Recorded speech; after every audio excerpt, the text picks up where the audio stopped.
हमारी वर्कशीट है class 4th के लिए 2 हिस्सों में आई है। यहाँ पर क्लास के साथ अपना सेक्शन लिखेंगे, फिर आगे चलते हैं। ठीक है, वर्कशीट है नंबर 22A। 22B भी होगी, 22A के बाद करेंगे हम 22B को सॉल्व। पहले 22A सॉल्व कर लेते हैं। 22A जो है वो हमारी हिंदी की कार्यपत्रिका है। तारीख है 15 जुलाई 2021, यानी बृहस्पतिवार का दिन होगा आज। पाठ्य पुस्तक जिससे ली गई है वो है रिमझिम, और पाठ का नाम है मन के भोले भाले बादल। ये एक पोएम है। विद्यार्थी का नाम यहाँ पर लिखा जाएगा और यहाँ पर अपने शिक्षक या शिक्षिका का नाम। ठीक है बच्चों, नमस्कार बच्चों, आप सब कैसे हैं? आशा है कि आप सब स्वस्थ होंगे। बच्चों शुरू करते हैं। बच्चों, आपको कक्षा 3 की कहानी टिप टिप वाह याद है, जिसमें बूढ़ी अम्मा व उनका पोता बारिश से परेशान थे। जैसा कि हम जानते हैं कि बादल बारिश लेकर आते हैं, आजकल हो भी रही है। तो आइए आज हम अपनी किताब से कविता मन के भोले भाले बादल को बोलकर पढ़ते हैं और देखते हैं कि इस कविता में बादल क्या क्या शैतानियाँ कर रहे हैं। देखिए बच्चों, अगर आपको ये पोएम पढ़ने में कोई दिक्कत होती है तो ये सेम पोएम एक दूसरी वीडियो में है, जिसका लिंक आपको इस वीडियो के डिस्क्रिप्शन में मिल जाएगा। ठीक है, उसे बोलिए और उसके बाद फिर इसे सोल्व कीजिएगा। प्रश्न 1, बच्चों आपने मन के भोले भाले बादल कविता पढ़ ली होगी और आपको कविता पढ़कर आनंद भी आया होगा। आइए नीचे दिए गए शब्दों की सहायता से कविता की कुछ पंक्तियाँ पूरी करते हैं। तो जो शब्द हैं वो है मतवाले, थैलों, तूफानी, पंख, परियों, जोकर, हाथी। शेरों से मतवाले बादल, मतवाले आएगा यहाँ पर। कुछ अपने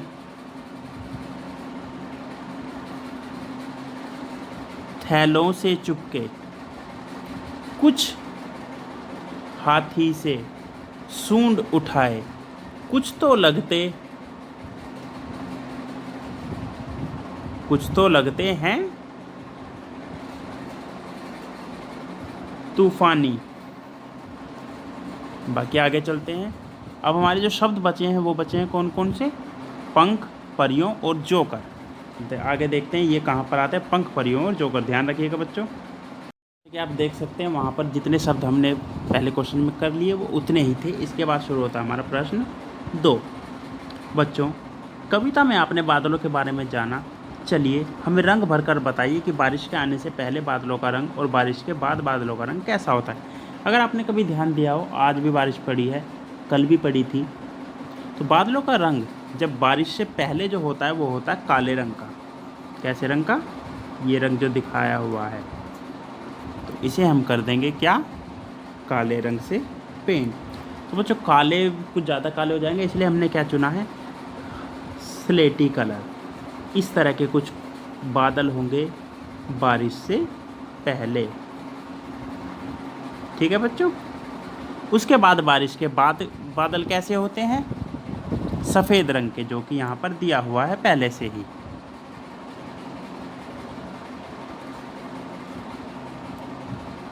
चलते हैं तीसरे प्रश्न पर।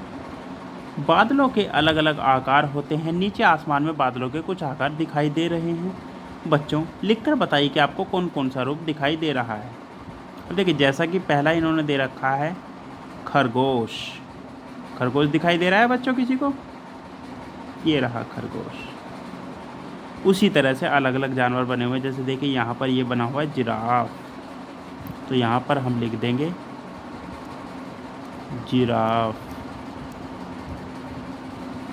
इसके बाद ये बनी हुई है बिल्ली, तो हम यहाँ पर लिख देंगे बिल्ली। ठीक है बच्चों, उसी तरह से और भी जानवर बने हुए हैं, उन तीनों के नाम आपको यहाँ लिखने हैं। जैसे कि एक ये हाथी, ठीक है, और भी जानवर बने हुए हैं, उनके नाम आपको यहाँ लिखने हैं इन तीनों की जगह। तो बच्चों आपको कार्यपत्रिका मज़ेदार लगी ना? अब झटपट बताइए कि आपने आज क्या नया सीखा, और वो आपको अपनी कॉपी में लिखना है। अभिभावकों के लिए सुझाव है कि बच्चों को बादलों का महत्व बताते हुए ये किसानों के लिए खुशी का संकेत होते हैं, क्योंकि ये बारिश करवाने में सहायक होते हैं। बारिश का सबसे बड़ा फ़ायदा किसानों को क्या होता है कि उनकी जो फसल होती है वो हरी भरी हो जाती है बारिश से। सिंचाई के लिए उन्हें ज़्यादा मेहनत नहीं करनी पड़ती बारिश आने पर। और अंत में अपने हाथों को साबुन और पानी से नियमित रूप से धोते रहिए। आज की वर्कशीट के फर्स्ट पार्ट में इतना ही। चलते हैं वर्कशीट के सेकंड पार्ट यानी बी पार्ट की तरफ। तो बच्चों, वर्कशीट का जो क्लास 4th है सेम है। पार्ट बी यानी 22 बी वर्कशीट नंबर है।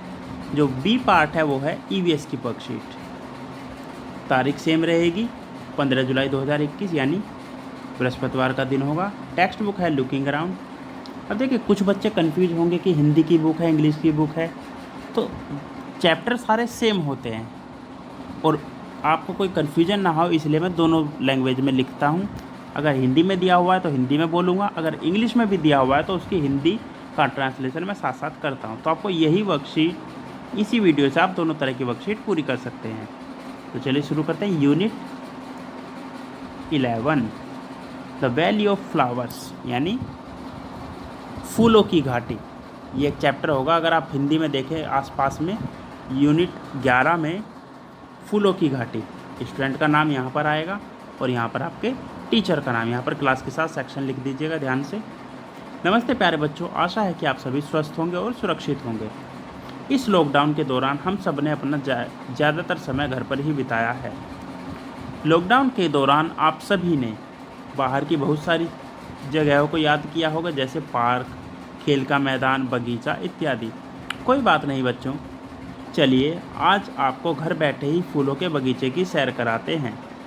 अब आप अपनी सभी कल्पना कीजिए कि एक ऐसे बगीचे की जहाँ बहुत सारे फूल खिले हों और फूलों पर तितलियाँ बैठी हैं। अलग अलग प्रकार के फूलों व तितलियों को देखकर आप सभी निश्चित रूप से अच्छा महसूस करेंगे। तो कैसा लगा बच्चों? आंख बंद करके किया होगा, उम्मीद है आपने ये, और महसूस किया होगा जो मैंने अभी बोला। प्रश्न 1 है, आप अपनी कल्पना में देखे गए किन्हीं 5 फूलों के नाम अपनी कॉपी में लिखें। जब आपने आंख बंद करके सोचा बगीचे के बारे में, बगीचे में आपको जो फूल दिखाई दिए होंगे उनमें से कोई 5 फूलों के नाम आपको यहाँ लिखने हैं। लिखेंगे आप, मैं सिर्फ उदाहरण के लिए बता देता हूँ, जैसे गेंदे का फूल, गुलाब का फूल, कमल का फूल, ठीक है, और भी कई सारे हैं, सूरजमुखी का फूल,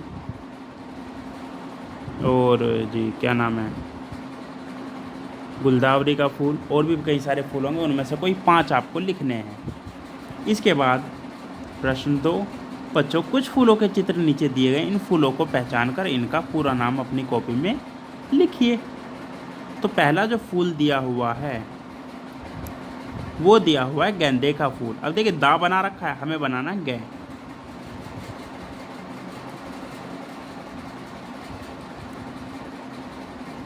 ठीक है, गेंदा बन गया। दूसरा है सूरजमुखी, तो रा और खी बना रखा, तो हम बाकी का बना देते हैं।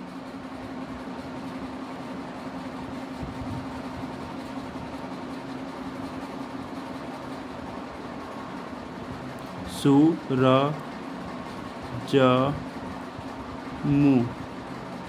रा भी छिप गया तो रा को हम बीच में बना देते हैं, सूरजमुखी अलग से लिख देते हैं ये यहाँ।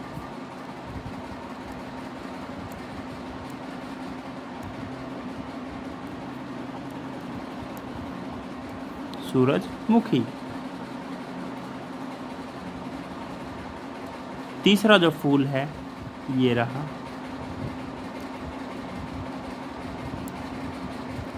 मुझे रबड़ लेनी थी क्योंकि मुझे ये मिटाना है, दोबारा पेंसिल ले लेते हैं।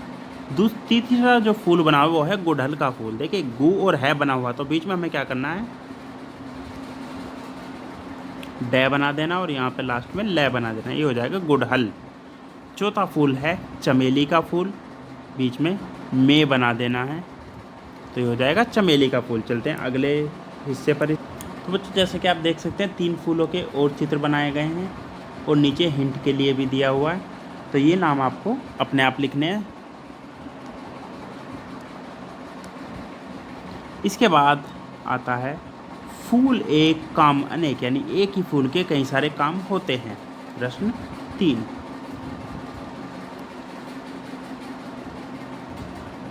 तो बच्चों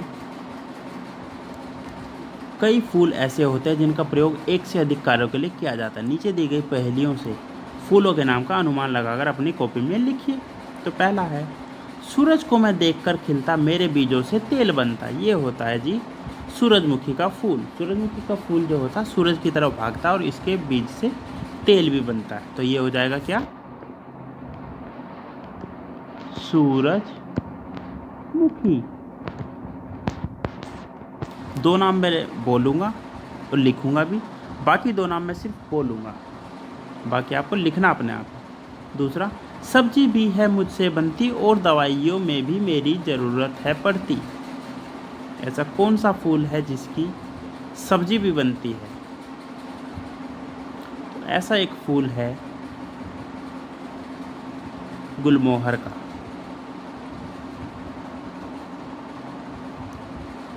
इसकी सब्जी भी बनती है और इससे दवाइयाँ भी बनती हैं। इस पे अगला है, इत्र बनाने के काम में आऊँ, मिठाइयों में भी खुशबू लाऊँ। ऐसा कौन सा फूल है जो मिठाइयों में खुशबू लाने के काम आता है और इससे तेल भी बनता है, इत्र भी बनता है? तो ये होता है गुलाब का फूल। गुलाब जल है अरे वाह, अगला भी अलग इसी में ला दिया। गुलाब जल है मुझसे बनता, सजावट के काम में हूँ लगता। गुलाब जल है तो गुलाब से ही बनेगा, इसका उत्तर है गुलाब। अब देखिए ऑप्शन यहाँ दे रखे हैं, सूरजमुखी हो गया, तो ये जो है जो हमने गुलमोहर लिखा था, गुलमोहर तो होता ही है, साथ में एक होता है केवड़ा। केवड़ा आएगा दूसरे में, और तीसरे में आएगा कचनार, चौथे में आएगा गुलाब। तो बच्चों इसका सेकंड पार्ट का अंतिम प्रश्न था ये। अभिभावकों के लिए सुझाव है, घर में रखे हुए गमलों के फूलों से बच्चों को परिचित कराइए। यानी गमले में कौन कौन से फूल लगे हुए हैं। जैसे हमारे गमलों में ज़्यादातर में गेंदे के फूल लगे हुए हैं, बाकी आपके गमले में जो भी फूल लगे हुए होंगे उसके नाम बच्चों को बताइए और उन्हें उनसे परिचित कराइए। और अंत में, कोरोना से बचने के लिए 2 गज या 6 फीट की दूरी बनाए रखें ताकि आप और आपका परिवार वाले सुरक्षित रहें। आज की वर्कशीट में इतना ही 4th क्लास के लिए। चलते हैं, मिलते हैं अगली वीडियो में अगली वर्कशीट के साथ। तब तक के लिए धन्यवाद, अपना ध्यान रखिए।